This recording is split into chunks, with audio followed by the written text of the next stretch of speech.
I will fight till the end. Doesn't matter what. Well, good afternoon and welcome to Cut to the Chase with Senator Chase, our weekly call-in town hall and radio show, and it's great to be back with you all this week. I also want to thank WNTW 820 AM The Answer for the opportunity to provide this free public service to you each week. For those of you who are tuning in for the first time, I'm Senator Amanda Chase, State Senator, and your weekly radio show host. We have this every Thursday from 4 to 5. And I serve you all as your state senator in the 11th Senatorial District. It includes all of Amelia, all of Colonial Heights, and most of Chesterfield. My office is in Richmond, not D.C., by the way, which is where I typically meet with constituents in our district each Tuesday and Thursday while we are out of session. And during session, I'm in my office 5 days a week. Now, we'll add to that we are currently in the process of moving from the General Assembly building, which is where the legislators have had their offices for many years, and because of asbestos and mold, they're taking the building down, and they're in the process of moving us out of that building at the top of the hill and moving us to the bottom of the hill in the Pocahontas building, which used to be occupied by the Attorney General's office. So everything that was in my old office is anxiously being waited to be set up in our new location. So we'll hopefully be back in there mid to late May and resume working in our new location. So we thank you for your patience. So we have a lot of things. We had some late breaking news today, and the House passed the health care bill in a big victory for President Trump. And the bill is now going to face an uphill climb in the Senate by Reuters Media. It's all in the media. The House met today at around 1:15. I just got off the phone with Congressman Dave Bratt, who will probably be tuning in later in the show to give us an update on that. But basically, they passed the Republican health care bill in a 217-213 vote, so a pretty tight vote. And they repealed major portions of Obamacare, and they're replacing it with a Republican health care plan, which, first of all, let me just tell you, it's passed the House, but it still has to go through the Senate, and there will be amendments, as you know, in the Senate. It's a little bit tighter squeeze over there. It will face scrutiny. Republican Senator Bob Corker said there was no way the health care bill would receive a quick up or down vote in the Senate, and they figured that the Senate would at least spend a month looking at the issue, making sure that it passes the test of time. So you probably will see some amendments in the Senate, and when we have amendments, that means it'll have to go back over to the House.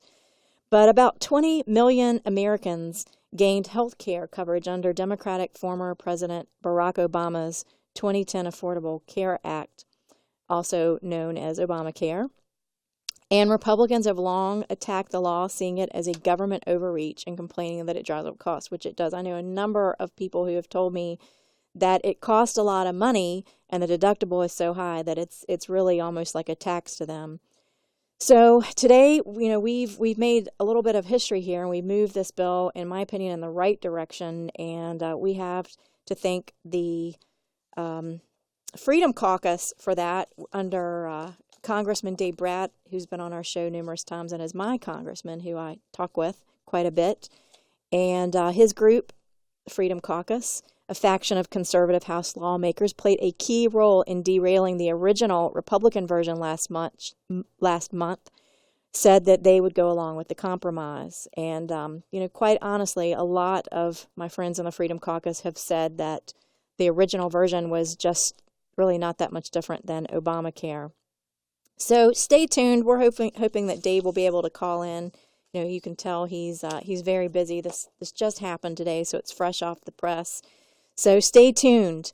I am very thankful to have in the studio today Wayne Campbell. Wayne is the owner of Richmond Respiratory and Medical Supply, located in Chesterfield, Virginia, off of Courthouse Road. And in fact, my campaign office, I got to know him because my campaign office was right up a couple doors down. And so we got to know each other, and he brought a concern to me a little while ago that I asked him if he would come on the radio today and discuss, because I think it could affect a lot of people, a lot of my constituents, and most of the Commonwealth. If you have a loved one who needs medical oxygen And, you know, basically what happened was this. In 2013, the Modernization Act of 2003 was put into place when Congress asked Centers for Medicare and Medicaid Services, it's called CMS, to do away with the fee for service that medical supply companies were being paid from when they put the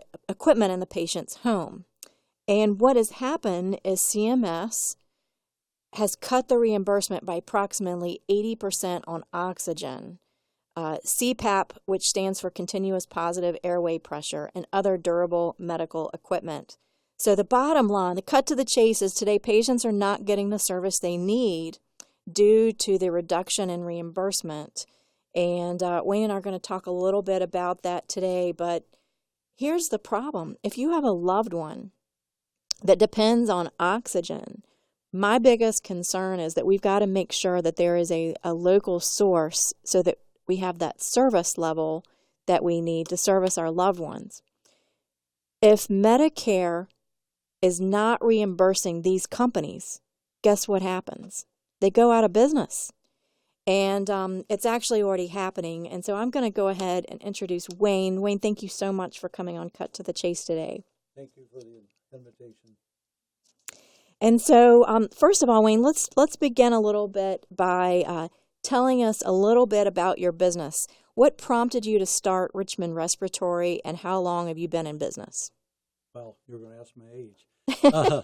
I have been in the business at Richmond Respiratory for about 25 years. Prior to that, I'd worked at Gillingham Hospital for some years, and basically got involved just giving the durable medical equipment. When we got started, we did total medical care from beds, wheelchairs, oxygen, CPAPs, BiPAPs, walkers, and everything. But through the years, it's gotten where that through competitive bidding, which is part of that what came out of the Modernization Act, we have to be specialized. So from our standpoint, we were doing the oxygen and CPAP and BiPAP. That's what we've really been doing.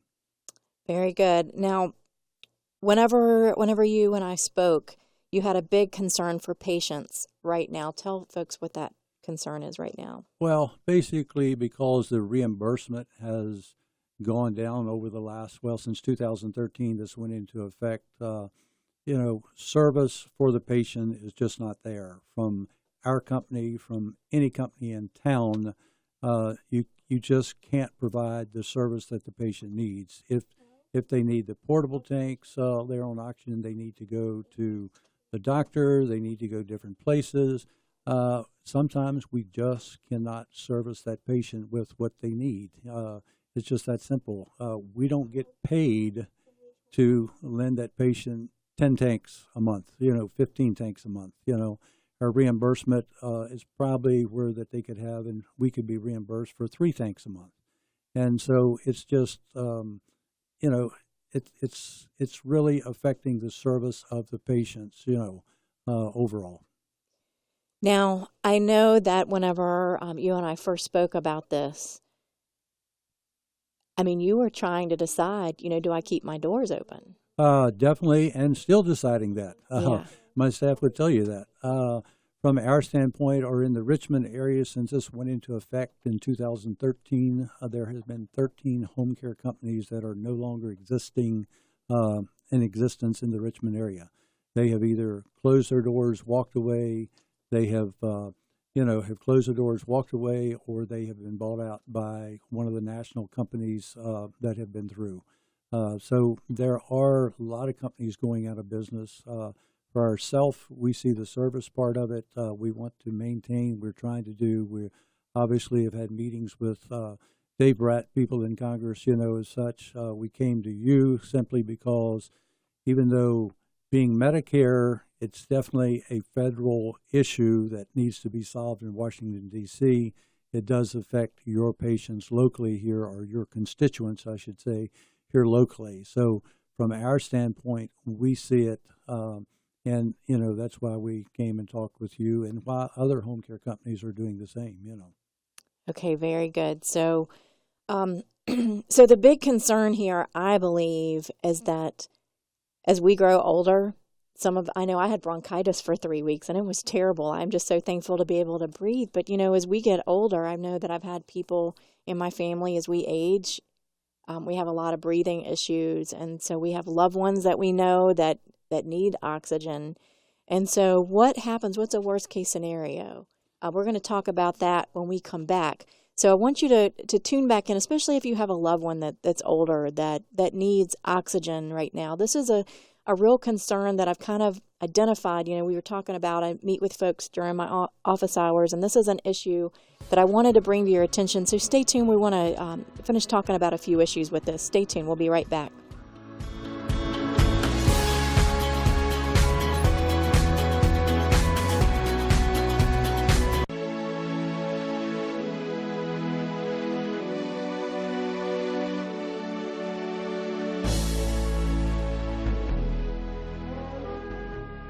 Welcome back to Cut to the Chase with Senator Chase, our weekly town hall and radio show.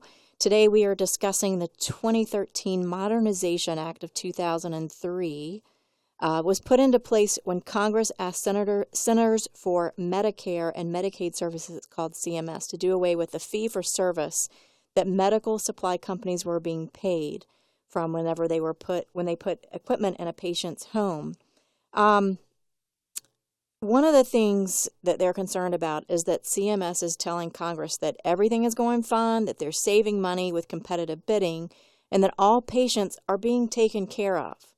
And in fact, they know that the length of stay in hospitals has actually gone up because patients just simply can't get the equipment they need in order to be discharged. I have Kathy on the line, who is a concerned caregiver who is calling in.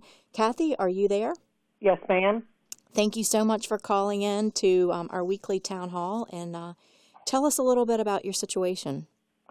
Well, as a caregiver, I'm actually an employee as a respiratory therapist, and I've had many roles through my career, but seeing a lot of the same patients over, and I've also followed up at home. And the biggest thing is the majority of them come back to the hospital for reasons of the equipment is either not working, they can't get it, they don't know how to use it, and this has all been forced from the things that Wayne had talked about with the CMS.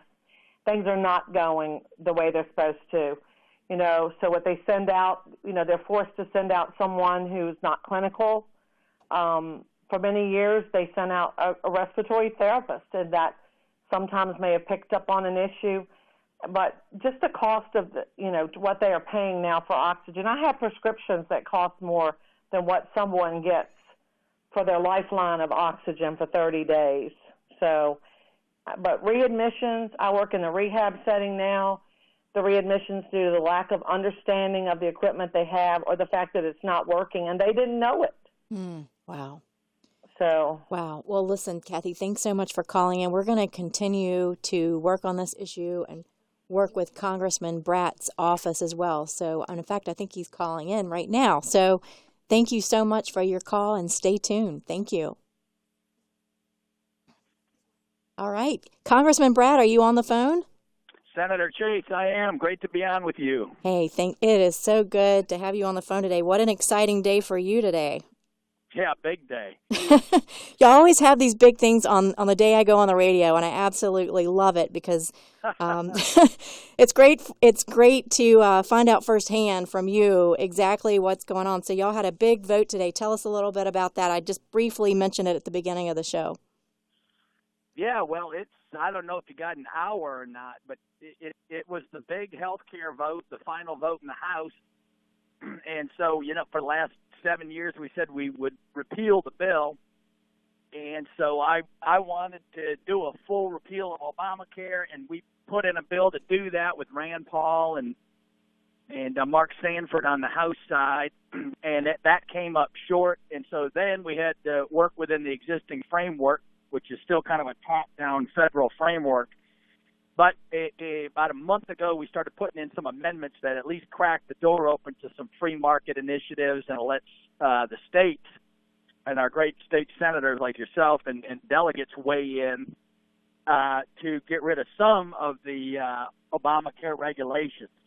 And so the biggie that was not touched at all is pre-existing conditions. That's kind of the elephant in the room. And so that remains fully intact and fully funded. And in fact, we added $120 billion for the state risk pools to address that issue. And then a couple other amendments made it in the last week as well. And so it all came down to the last minute. They were searching for votes until yesterday. A couple guys opted out, and then they went over to the White House and met with President Trump, and he did a great job lighting the fire and keeping us all going. Mm-hmm. And so we got a bill. It's not perfect, but it will pay attention to both coverage and reducing prices. And that's Obamacare right now is in the ditch because they didn't pay any attention to prices, as I'm sure all of your families out there in small businesses know. The Obamacare premiums just going through the roof. And so we feel pretty good. And now it's got to go through the Senate. So I hope the U.S. Senate keeps their head on straight and keeps kind of the free market momentum going a little bit, and we end up with a better bill instead of a worse bill. But I'm optimistic. President Trump will light a little fire over there. We'll keep it going. They saw how hard it was for us to pass it in the House. And so they know what's at stake. If they send something back that's incompatible, then that's not a good position.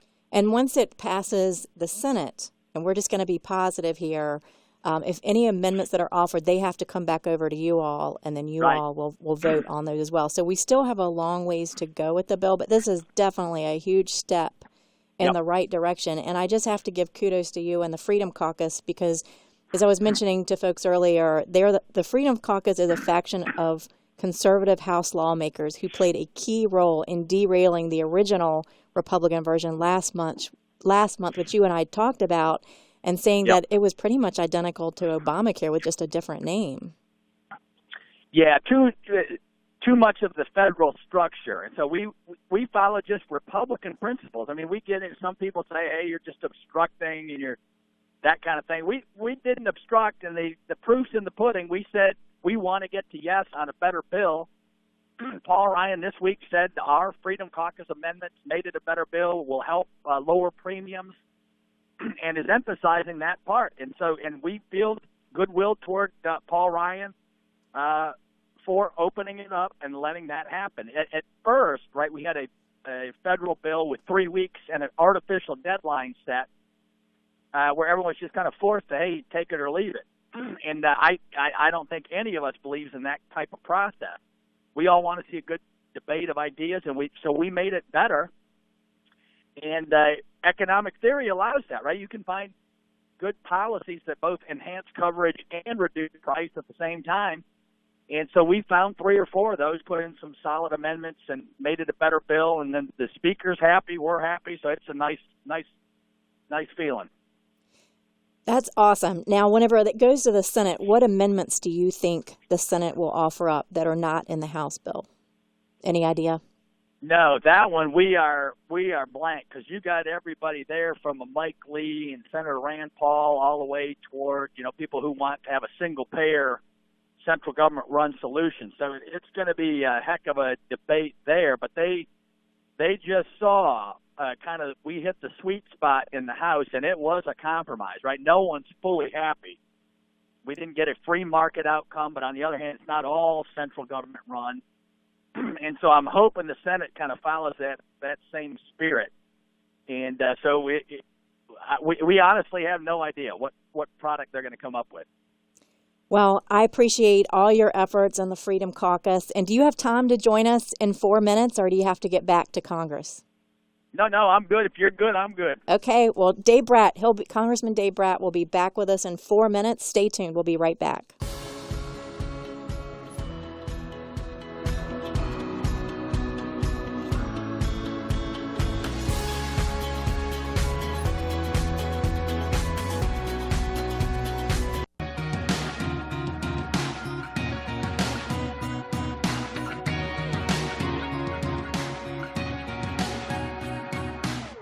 I will fight to the end. Welcome back to Cut to the Chase with State Senator Amanda Chase.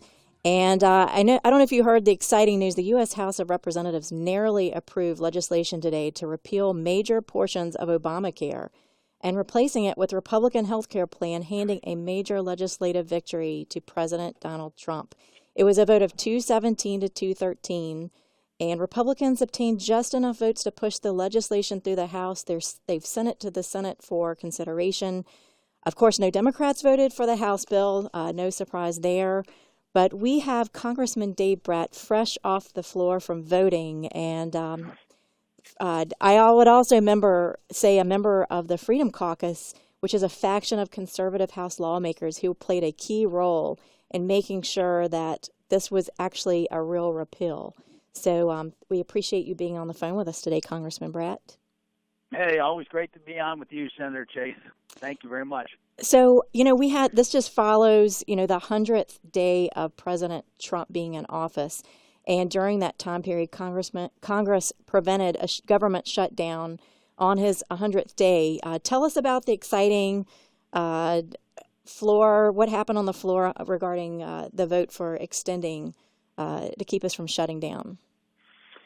Yeah, so that's the budget bill, and unfortunately, that one wasn't our best piece of work ever, right? I voted no on that one, so we did avert a shutdown, but strategically, I think President Trump has learned that D.C. doesn't work the way the business world does. He's friends with all the Democrats and Republicans up in New York. I don't think he really is a partisan person, and so he thought, hey, I'm just going to do a deal. And so he wanted, for example, just one item. He ran on the wall and immigration, all that. He wanted $1 billion to get started on the wall, and out of a $4 trillion budget, and the Democrats blocked him on every single ask. So he got nothing. Sanctuary cities are fully funded. The EPA is fully funded. All of the refugee programs from Central America, the Middle East are fully funded. And I could just go on forever. And ever and ever. So the House and Senate announced way too early, hey, we don't want a government shutdown. Well, as soon as you tell Chuck Schumer that in the U.S. Senate, he's licking his chops and smiling because he basically got everything they wanted. They got a high-speed rail for the Democrats out in California in the bill when President Trump couldn't get what he wanted. And so I think we all learned on that one, and President Trump now has full leverage, right? So this was, 15 weeks, but now he's got his secretaries coming in place, a $4 trillion budget to work with. The House and Senate are in Republican hands. And so I think on the next go-around, which is only in 4 months, it wasn't a full-year budget.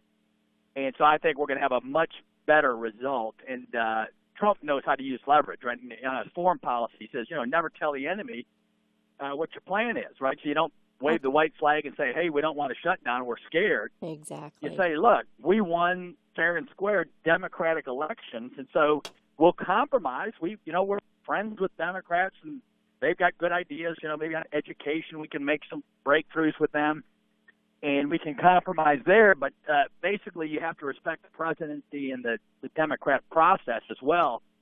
And if you win the houses, you should get at least part of the budget going your way. Well, we are certainly glad that you are there and voting to make sure that whatever you're voting on is actually what the people want. And I appreciate you having a backbone and standing up for what we the people want.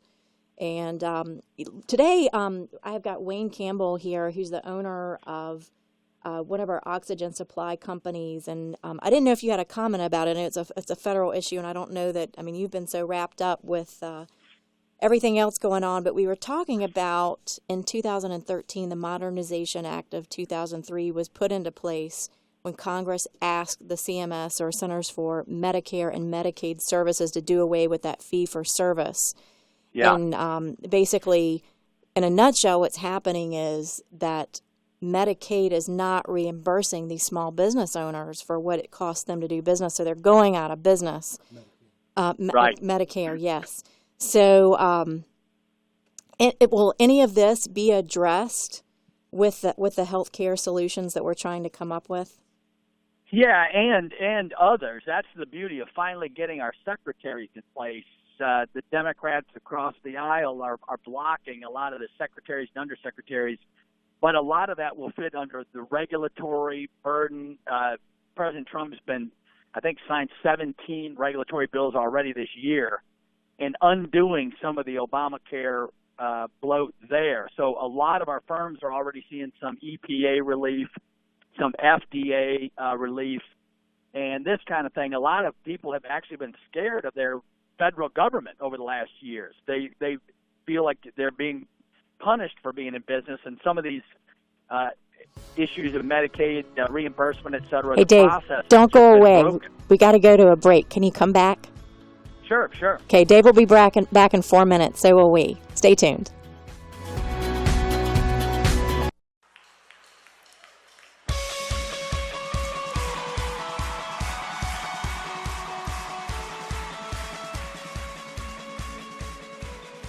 We're back, and this is State Senator Amanda Chase with our weekly town hall and radio show, Cut to the Chase with Senator Chase. And on the line, I have Congressman Dave Bratt, and here in the studio, I have small business owner Wayne Campbell with Richmond Respiratory and Medical Supply. And it's great having you both on today. This just turned out to be an even better show than I ever anticipated today. So thanks to you both. So Dave, I was just thinking, you have so much exciting news to share. Why don't we have a town hall this week? No, good. I got them. I'm coming back. I got one in Henrico, and then we're having one, and we'll be all over the joint. That's awesome. Well, Congressman Dave Bratt and I are going to have a town hall together this week, and so stay tuned. You definitely want to check out his website and my website. We're still working on finalizing those details. I was hoping that we would have those for today's show, but they are still working through. I do know you will need tickets to get in, and it will be secure, top security there, so everybody's safe and secure, and so they're working on that. So as soon as we get that information, we're going to release that to you. And, I just have to say, as a constituent, I really appreciate you meeting with constituents, and, a lot of congressmen are afraid to do that. So thanks for being accessible to your constituents, me being one of them. No, I know. I appreciate the same from you, and I always share that. Our Commonwealth is very lucky to have very accessible senators, delegates that really are very approachable to the people. And we all are out in public at about every public event that comes up. I see you everywhere, so you're doing a great job as well. And it's always just a pleasure working with you. And then I think it's great for the people when they see us out together at every state fair and every parade possible around our districts. I think it speaks highly of the work you're doing. Well, I appreciate that. There's a lot of things that I can do. There's a lot of things I can't do, and one of those is federal issues, like we're dealing with the shortage of oxygen supply here, thanks to competitive bidding and everything. So, I appreciate Congressman Bratt's office meeting with us. We've actually met with Wayne before. We've all come together, and anything that affects the state level, we've taken on, and thanks to Congressman Bratt's office for picking up the ball on this, and we're working actively together with their office, and thank God for those relationships, because it's all about relationship, as it honestly is. So that's great. We have probably a few more minutes. I have a lady named Susan who wants to talk about the bidding process. We're going to go back to competitive bidding. Do you want to tell folks anything before you go? No, just other than I think you can be optimistic again. I mean, the big thing I didn't cover yet is healthcare was needed. There's $1 trillion in tax savings in the healthcare bill that will go toward tax reform. And so that's the next biggie. And then, President Trump's only been in for 15 weeks. And I think we've all learned now and seen how to avoid hitting pitfalls going forward. Everybody wants to see that tax bill come, and we're going to hit 4% growth coming up. And then along with tax reform, the regulatory relief, and business is going to feel more like getting back to business again, right? So everyone can, exhale and inhale again and feel good about the country you're living in. And basically the Obama administration, it was just too negative, right? It was kind of, instead of being constructive, it was deconstructing. We're not teaching kids about capitalism being a good thing and free markets working around the world. Yeah. They don't just work here. And so, business is going to get moving again, and then everybody's going to get in a good mood again, and some of this anxiety will go away. And just teach the kids everything you can. They're the economy in 20 years. And so thanks, Amanda, for spreading the good news. You're always a positive approach to everything. Well, you're very kind, and it's always a pleasure working with you, and I appreciate you coming on the show, and I look forward to our town hall next week, whenever it turns out to be. It's next week, you guys, so stay tuned. Awesome. Thanks, Senator. Great to be on.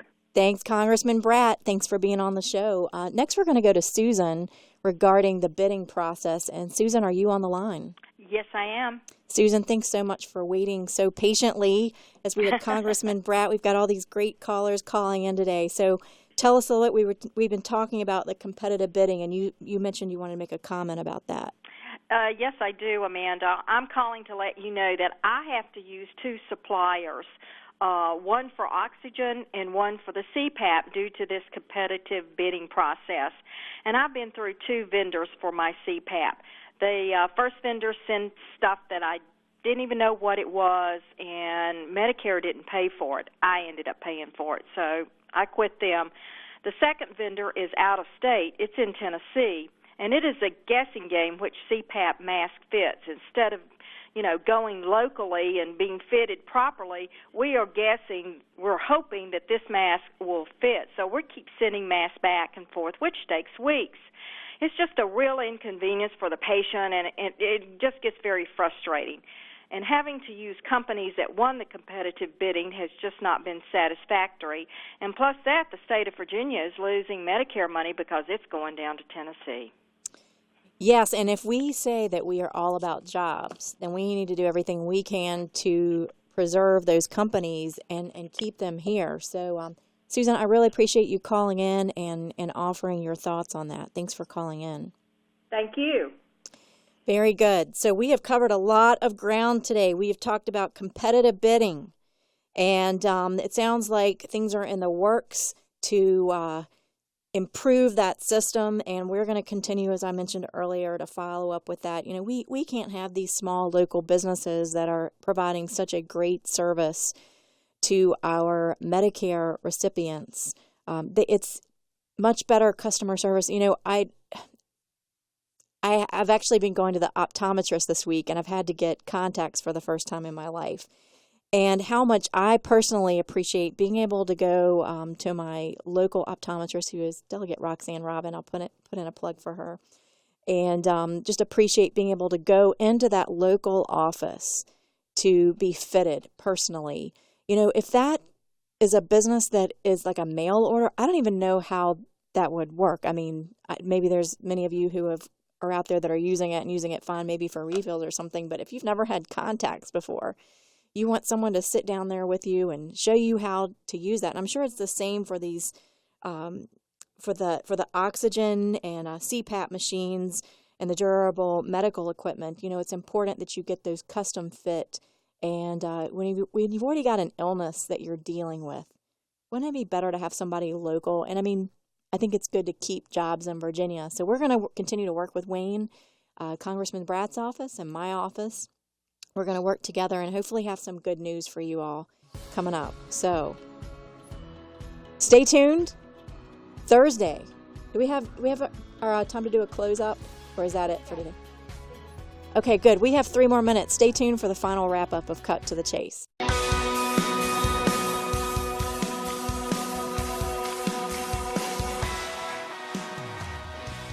Thank you again for joining us today on Cut to the Chase with Senator Chase on WNTW The Answer. I hope you will join us again next Thursday from 4 to 5 p.m. as we strive to address issues that are important to you. And what an honor to have Congressman Dave Bratt to call in today to give us an update about the latest vote on repealing Obamacare, which we have been looking forward to as Republicans for many years. And Dave and I are going to have a town hall next week. So stay tuned for that. Don't have the details for that ready for you yet, but we are going to have one next week, and our staffs are actively working together to get that taken care of. And I also want to give a special thanks to Wayne Campbell of Richmond Respiratory, not only for coming in today, but also just his willingness to share what apparently 13 other home care companies in the Richmond area have gone through and going out of business. And just due to since 2013, due to the competitive bidding process and the lack of sufficient reimbursement, for Medicare covered expenses. It's important that we get this right, and I am hopeful that we can get this part right. And sometimes things look good. If you have an agency coming to you, CMS, coming to Congress and saying everything's fine, we're saving money. Everybody wants to save money, right? But at what expense? And sounds to me like competitive bidding, it definitely needs to be revamped, because what's happening is in the state of Virginia, the Commonwealth of Virginia, patients are not being taken care of the way they should be. And the length of stay in the hospital is going up because patients can't get the equipment that they need. And so I think it's imperative that we work together to get this situation fixed. And hopefully, as we're repealing this Obamacare, that this is all, we're going to retake a look at competitive bidding, just like Congressman Bratt was saying, and do it sooner than later. I mean, how long can you stay in business if you're getting 30 cents to $1? And I know a lot of businesses, they have to take out loans just so they can, meet payroll and that type of thing. So anyway, how much time do I have? I only have like 3 minutes left, or 1 minute left before I go to the break. So I don't think we have time for another story, but I do want to pull a note out of this. Prior to competitive bidding, Richmond Respiratory had 350 oxygen patients, 700 CPAP patients, and they were averaging about $107,000 a month. Last year, 2016, 220 oxygen patients, only 144 paying, 76 non-paying patients that they had to take care of but weren't reimbursed for, taking their revenue down to $30,000 a month. And they don't have current Medicare paying CPAP patients. This is a problem. We're going to fix it. We're going to work on this. So hopefully we'll have a good report next time whenever we meet with Mr. Campbell. So thanks for tuning in today. And if you would like notices of upcoming events like our town hall with Congressman Bratt, definitely visit my website, chaseforsenate.com or amandachaseforsenate.com. Both will take you there. During session, we send weekly updates once a month out of session, so definitely tune in.